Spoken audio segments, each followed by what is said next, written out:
The following story has been brought to you by StoriesToInspire.org. A Gewaldige Meister of Epstein here in Lakewood. I heard it actually before from someone else. There's a Yid, Rav Gold, who lives in Ramat Bet Shemesh. And this Rav Gold supports an unbelievable kollel. He has a kollel where they pay the young light. You ready? You're sitting down, buckle your seatbelts. $2,000 a month, not shekel, $2,000 a month. Okay? That's mamash b'kavadik parnas in Eretz Yisrael. He has 80 young light. It's been going on for years. And Rabbi Gold has no obvious means of support. He doesn't go fundraising. He doesn't have gevirim that he wines and dines. That's not what he has. This is what he does. And the Younger Light that he takes in, and mamash the top Younger Light, obviously. If you're paying $2,000 a month, you can afford to be very, very selective. Everybody wants to go there. And it's mamash a kollel, it's l'shem teferes hafla fella. So Rabbi Gold, they're all wondering, how does he do it? Where does it come from? Where does it come from? She just reminded me just quickly of Baimer Muzgar before when Rabbeinu Finkel got sick and before he was nifter. So his Edemus, his sons-in-law, went in. They knew they're going to have to take over the yeshiva, and they said, "Okay." They sat down with him. Tell us the secret how you support the yeshiva, because if you knew anything about the fundraising for Mir Yeshiva years ago, it was very shvach maisis, and yet it was still a huge yeshiva. How do you do the fundraising with the yeshiva? Tell us the secret. So he sat down. And he said, "There's no secret." He says, "What do you mean?" He says, "Hashem sends people." That's what he said. Hashem sends people. And he gave him a mashal a week before. Some guy came in. He dropped $50,000. They never met him before. They didn't know who he was. Rabbeinu lived on, he was Galdig B'tachin. Okay? He says there's no secret. There's no secret. So the answer of Gold, what's your secret? And he would never tell. Would never tell.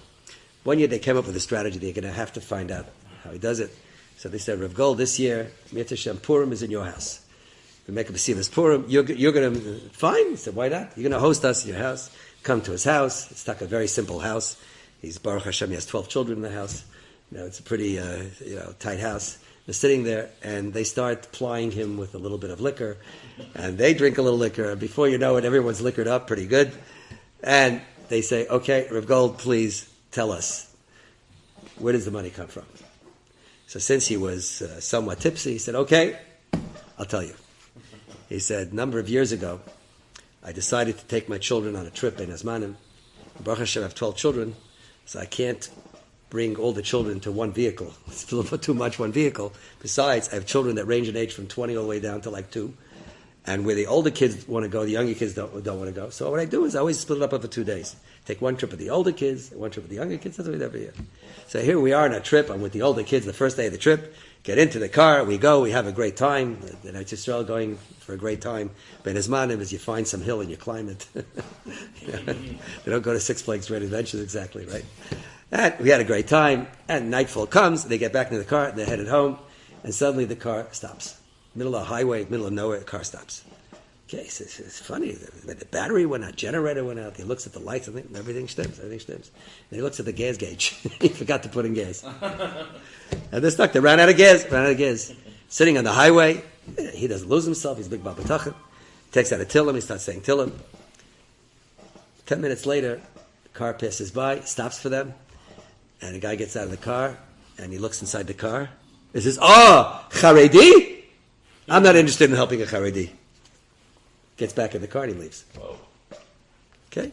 He's unfazed, sits down, says, Tillim. 4 minutes later, same car comes by again. He says, I was not going to help you because I don't like Charedim. But I saw the kids in the car. But then the Kiddush, your Meshuggah is one thing. But the kids, it's not the fault of the kids. Okay? So he says, what's the problem? He says, I ran out of gas. He says, no problem, I have a gas can.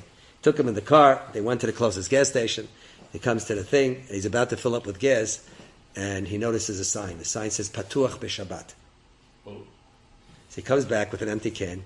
He says, you couldn't have filled up you only left 30 seconds ago. Why are you coming back already with the can? He says, I can't take gas here. He says, why not? He says, Patuach b'Shabbat.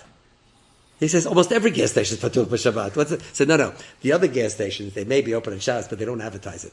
This guy, big letters, Patuach b'Shabbat. It's a Chil Hashem. I'm not going to give business to a place that's an open Chil Hashem. He says, you, my friend, are out of your mind. Get in the car. Take the car. Takes him back to his car and says, get out of the car. Gets out of the car, and he says, I never want to see you again, and that's it. 4 minutes later, he passes by, he says, can't do it to you kids. I can't do it to you kids. What am I supposed to do? But explain to me, what was this about? He said, you don't understand, he says, me and Hashem, we love each other. He loves me, and I love Hashem.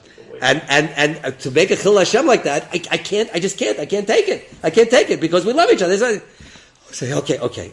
He go to another gas station 20 minutes away, goes in, fills up with gas, come back to his car, puts the gas in, this and that. And he says, I never ever want to cross paths with you again because you're obviously fit for a mental institution. And that's it, goodbye. And he zooms off. Fine. He puts the gas, he puts in the gas, the car starts right away, Baruch Hashem, he goes home. Next day, he goes on a trip. He takes gas this time. And everything's uneventful. Some months later, maybe 4 months later, he gets a phone call. Rav Gold gets a phone call. He says, Rav Gold? He says, Ken? He says, I don't know if you remember me. I was the guy who stopped you on the side of the road. He said, yeah. He said, Dachuf ma'od. It's very important. We have to meet. I must meet you. Dachuf ma'od. I said, okay. He says, where are you? He says, well, my Kollel is in Ramot, but I live in Beit Shemesh. Okay, I'm coming to Beit Shemesh, gives him his address, comes into the house, sits down with him, and he says, Rabbi Gold, my father was an extremely wealthy man. He owned tremendous real estate in Tel Aviv, very, very, very wealthy man, and collected rents. I never had a problem in my life with Parnasa, because my father died about a month ago, and he left a will, and I'm his only heir. And the will it said the following: 60% of all my assets should go to my son. The other 40%, since I was not a very good Jew, I didn't keep Torah, and I know I should have. I didn't do what I should have done. I know I should have. At least maybe my Olam Haba will be better if 40% of everything that I own should go to someone that Hashem loves. Wow. And for a month, it's been going on my mind, who does Hashem love? I don't know much about Hashem at all. That I remembered you told me Hashem loves you. Wow. He says, Rabbi Isai, that's where I get the money from. I get the rents every single month, and they keep going up and up, and every time it goes up and up, I take it out of the Yingaman. Baruch Hashem, I don't need it at all for my family, and this is what it goes for. They made a cheshbon that it was some $4 or $5 million that he had spent since he opened the Kollel, keeping the Kollel with no visible mean of support. You stand up what you believe in, Kiddush Baruch Hu does the rest. Kiddush Baruch Hu does the rest. Patur b'Shabbat, can't do it, Chil Hashem, everything comes to him. Rabbi Isai, let's make good decisions based on Hashem in life. Let's figure out the proper balance between the shtadlus and the hashgacha pratis from a Kadosh Baruch Hu. Let's figure out the proper balance there. We'll make a decision, and when we do, hopefully a Kadosh Baruch Hu will send us everything that we need, like He sends Rabbi Gold, so Gesundheit and Neves Rishona, right? That He should send us everything that we need, Be'ez Hashem. And of course, what we need most is the biggest Yeshua of all, of the BS God setting from heaven. Amen. Enjoyed this story? Come again. Bring a friend. StoriesToInspire.org